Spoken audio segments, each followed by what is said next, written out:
New video shows a grandfather walked out of his home wearing just a blanket, shorts, and slippers during our bitter cold blast. His family says he's a U.S. citizen. Also new today, federal prosecutors are vowing to press charges against these protesters who burst into a Sunday service. One of the church's pastors is a local ICE leader.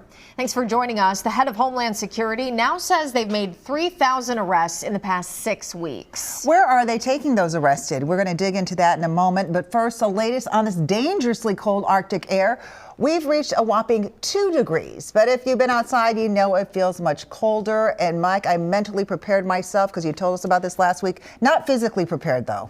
No, I mean, it gets colder from here for sure. And in fact, dangerously cold air on the way with more Arctic air, believe it or not, even colder than what we've got out there right now. And we do have also a cool thing, not a cold thing to talk about, and that is this. The next weather tower is in Northern Lights colors because we have a really good chance of seeing a bright Northern Lights show coming up later on this evening. 1 degree on our rooftop feels like -8 with a lighter breeze than we had yesterday and this morning, thankfully. Temperature at the airport, as we mentioned, is 2, but it never got to 0 in northern Minnesota, and it won't.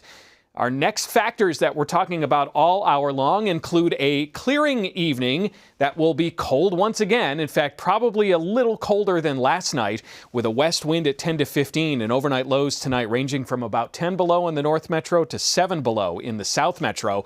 But those clearing skies are perfect for the Northern Lights display that will detail where and when to look coming up in a couple of minutes. But by tomorrow night into Wednesday, snow showers are back in the forecast. There's one round. Here comes another round. We'll talk about how much snow I'm expecting out of this. And by Friday, that's when the core of the cold air gets here. And we already have a next weather alert for below 0 high temperatures and feels like temperatures that are even colder. It's the coldest air in over a year.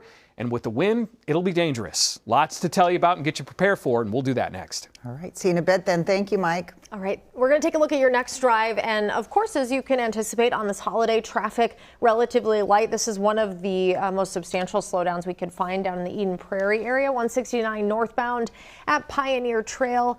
You can see traffic moving slow. It's about the only red on our traffic maps indicating one of the bigger slowdowns out there. Well, it seems that the cold air has kept protests more quiet today. But the debate about a protest at a church yesterday is heating up. The U.S. Justice Department is now investigating dozens who interrupted Sunday service. Protesters say a pastor at City's Church is also the acting director of enforcement for ICE in St. Paul. The Justice Department says they violated the FACE Act. That federal law prohibits intimidating or interfering with people's right to practice their faith. Black Lives Matter Twin Cities founder Chantel Allen was there. That people really need to be informed and they need to pay attention to who they're following. And they need to pay attention to what it really means to be American. And it really does mean that we love our neighbors. St. Paul police also responded to the scene and say that they are investigating. Experts say there's one thing prosecutors will look at when deciding on charges.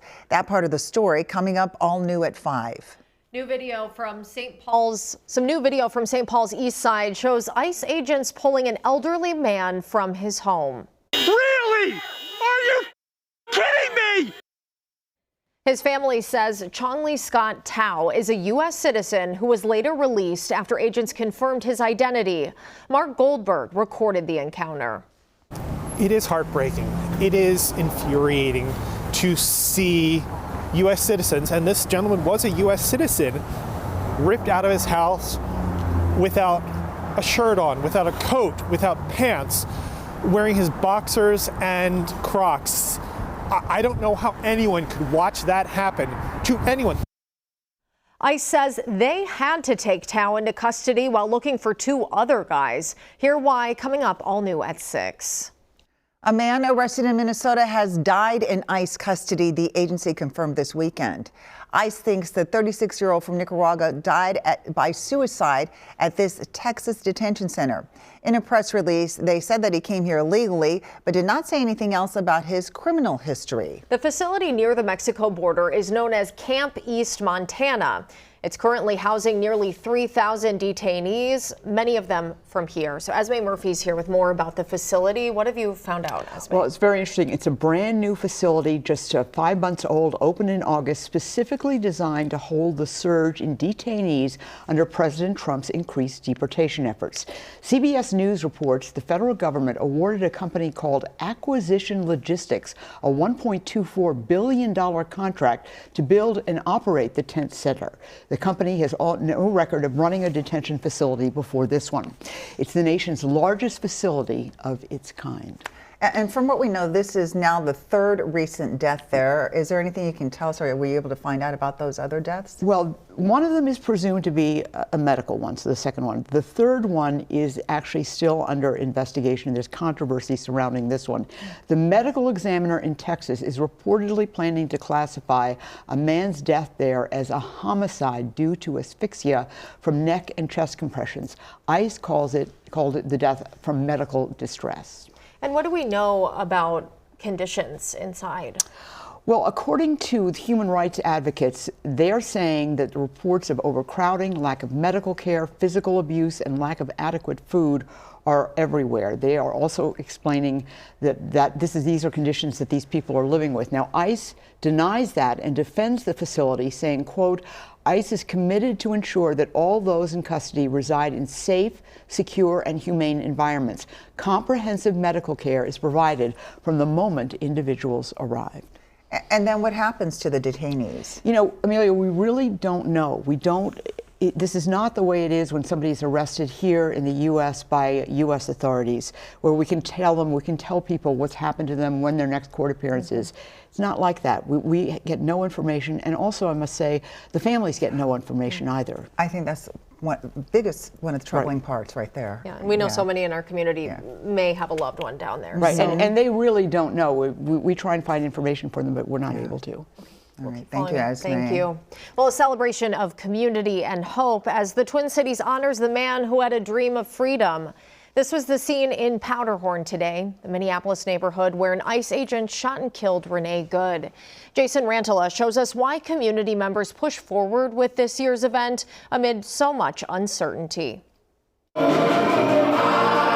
The festivities, the music and speakers honoring Dr. Martin Luther King Jr. here at Powderhorn Park hold extra meaning this year. Family activities and meals for hundreds in the same neighborhood where Renee Good was killed by ICE agents less than 2 weeks ago.